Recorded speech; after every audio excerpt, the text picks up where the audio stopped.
Mustasa! Hello mga mamshi ko! Welcome na naman nga po sa panibagong araw ng buhay ko bilang isang housewife, a mom of two, a small content creator, and a mom who's trying to bring back our confidence again for the go!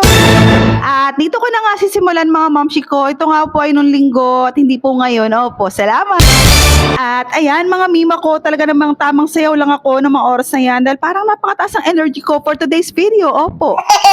Aalis nga ako ngayon dahil may bibilhin ako sa labas at bago nga ako umalis dahil vloggerist tayo, ayan, sinetap ko nga muna yung camera, opo. At syempre, babalikan din natin, opo, diba? Ang galing.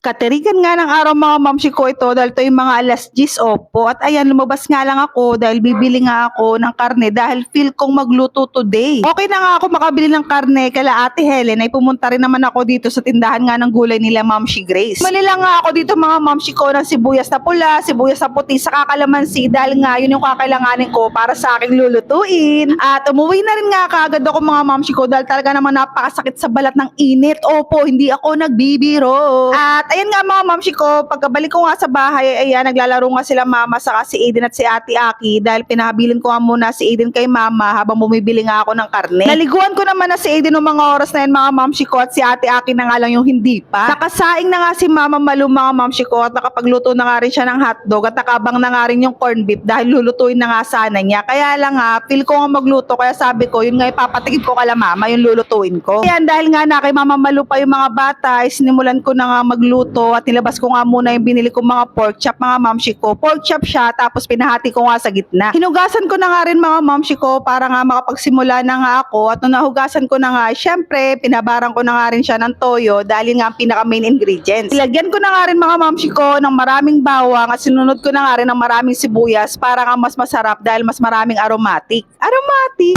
Lagyan ko na nga rin mga mamshi ko ng paminta at ayan, mekos-mekos na, o diba? Para manuot yung lasa. At syempre, ito ang pinaka-start talaga ng lulutuin ko mga mamshi ko, ang kalamansi. Kaya naman nilagyan ko na nga ng maraming kalamansi para manuot na nga habang minamarinate ko. At nung nailagay ko na nga mga mamshi ko yung kalamansi, ayan, minekos-mekos ko nga ulit para suot talaga ang linamnam. Huwag kayong mag-alala mga mamshi ko at ako na may naghugas ng kamay. Opo, salamat. At syempre, para talagang lalong manuot mga mamshi ko, ay marinate nga muna natin siya ng mga ilang minuto at ayan, tinakpan ko na nga muna. Nung na-marinate ko na nga mga mamshi ko, ayan, nagpainit na nga ako ng mantika dahil priprituhin ko nga muna sila isa-isa bago ko nga sila pagsamasamahin all in one. Char! Ayan, nagsimula na nga ako magprito. Do you hear that mga mamshi ko? Do you hear the sizzling? Diba? Tunog pa lang nakakagutom na. Ay, OA! At ayan mga mamshi ko, nakapagprito na nga ako at ito na nga yung last batch ng priprituhin ko at habang nakasala nga yung pork chop na piniprito ay nagprito na nga rin ako ng sibuyas na puti. Okay na nga yung huling pinirito ko ay ayan, pinagbanding all together ko na nga sila para nga magsama-sama na sila. Opo, hindi sila hiwa-hiwalay. Ayan mga mamshi ko, ang aking luto na Tagalog bistek. Niluluto ko lang. Ang kaya ko lang lutuin ay yung mga paborito ko. Pero yung mga komplikadong mga menu, ay nako, huwag nyo na ako asahan. For the final touch mga mamshi ko, lalagyan natin itong sibuyas na puti. Diba? Yummy.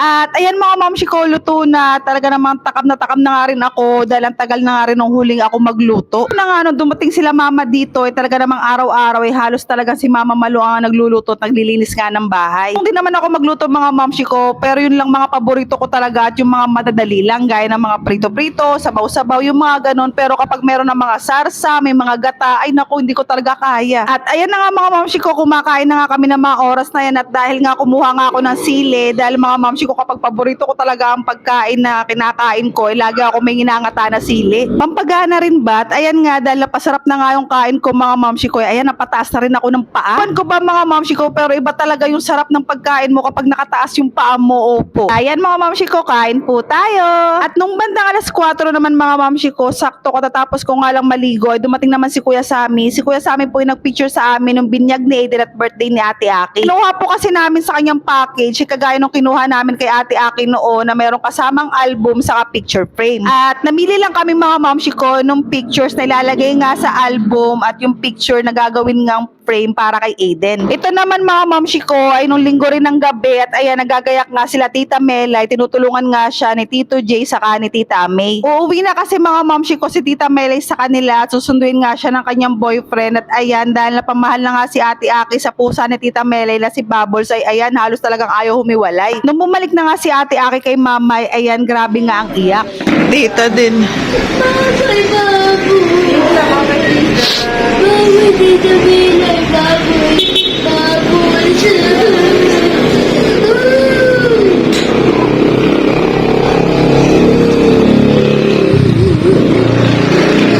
Ngayak ni Ate Aki mga mamshi ko dahil syempre mamimiss nga raw niya si Tita Melay saka nga si Bubbles dahil para na nga rin silang mag-best friend. Nag-iyakan na nga rin kami dyan nila mama kaya lang ganun talaga ang buhay, hindi pwedeng sama-sama kami dahil meron na nga rin kanya-kanyang pamilya. Ayun lang mga mamshi ko ang aking ganap for today's video. Please follow me and do share. So paano mga mamshi ko? See you on my next vlog. Maraming salamat sa panonood. Bye-bye!